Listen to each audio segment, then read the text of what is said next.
который поддерживает взлетную годность экипажа этого самолета.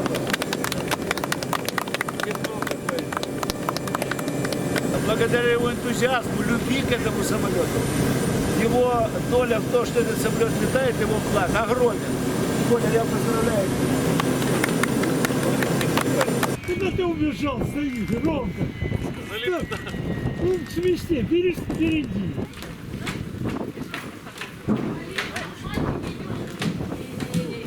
В честь 55-летия первого широкофюзеляжного самолета в мире Антонов Ан-22, Антей, мы открываем это шампанское. Ура! Ура!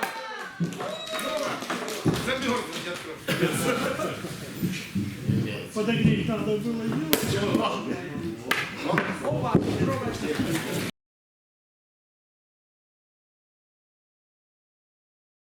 Попал на этот самолет и посчастливилось на нем полетать много.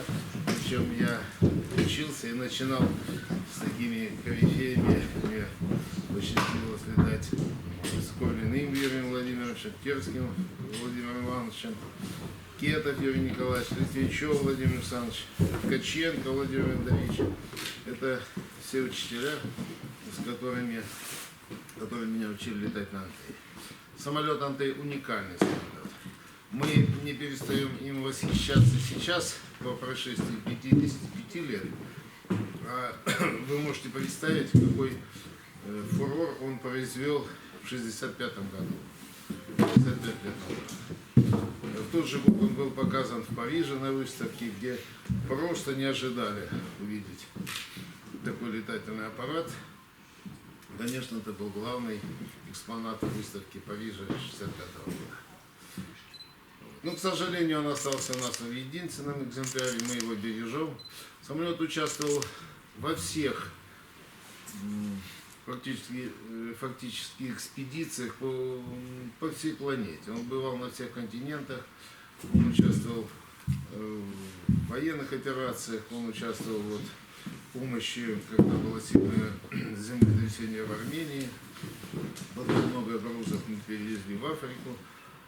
Самолет способен садиться на неподготовленные площадки, на грунтовые аэродромы. Его диапазон и технические возможности, в общем-то, не ограничены.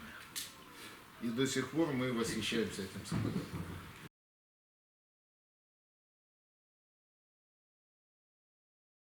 Самолет, несмотря на то, что был создан 55 лет назад, остается востребованным, экономически выгодным.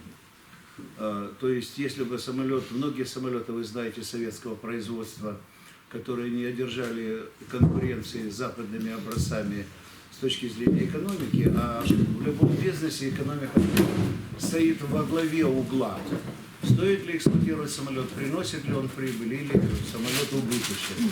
Вот несмотря на то, что этот самолет создан 55 лет назад, благодаря его уникальным характеристикам, абсолютно посадочным, возможность эксплуатироваться с грунтовых аэродромов, где не могут эксплуатироваться современные самолеты. Например, Виктор Владимирович мне сказал о том, что позапрошлом году мы на этом самолете сделали огромную серию рейсов в Гоа, в Мали, где, к сожалению, не смог эксплуатироваться Ил-76 и не мог эксплуатироваться даже расхваленный, или, как говорится, современный самолет А400М. Сделав 2 полета на этот аэродром, они были вынуждены прекратить эксплуатацию этого самолета, потому что он просто оказался не приспособлен к полетам на аэродром. А мы сделали десятки рейсов на этот аэродром, и самолет успешно эксплуатировался. Поэтому я верю, что он будет востребован, он экономически выгоден, авиакомпания будет его продолжать эксплуатировать. И будем надеяться, если даст все хорошо нам Бог, мы поддержим его в летном состоянии до 60-летия. Во всяком случае, я для этого приложу все силы.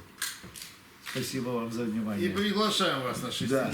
И я думаю, что мы до этого доживем. И соберемся в этом составе.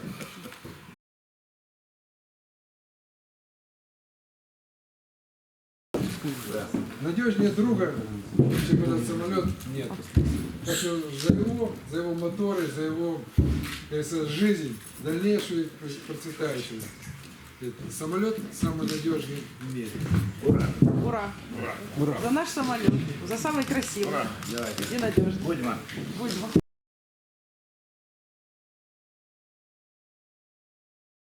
дрон, который имеет ограниченные размеры, сложные подходы, с первого захода никто не садится. Поэтому мы сделали 2 захода, убедились в том, что можно туда примоститься. Ну и А в чем там была уникальность и сложность посадки?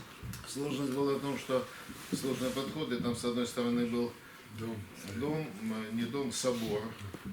Там очень аккуратно надо было подходить. Дом в торце полосы его разобрали до фундамента. А с другой стороны, и мы думали, что оттуда будем заходить. Но нам запретили оттуда заходить, мы заходили с другой стороны, а там где-то метрах в 200-300 от полосы аллея пирамидальных тополей стояла. Ее почему-то не спилили.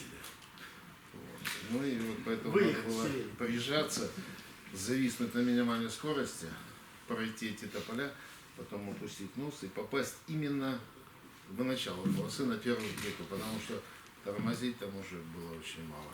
И? И сели. Еще и запасом. Ну да, до метров, наверное, 100 оставалось.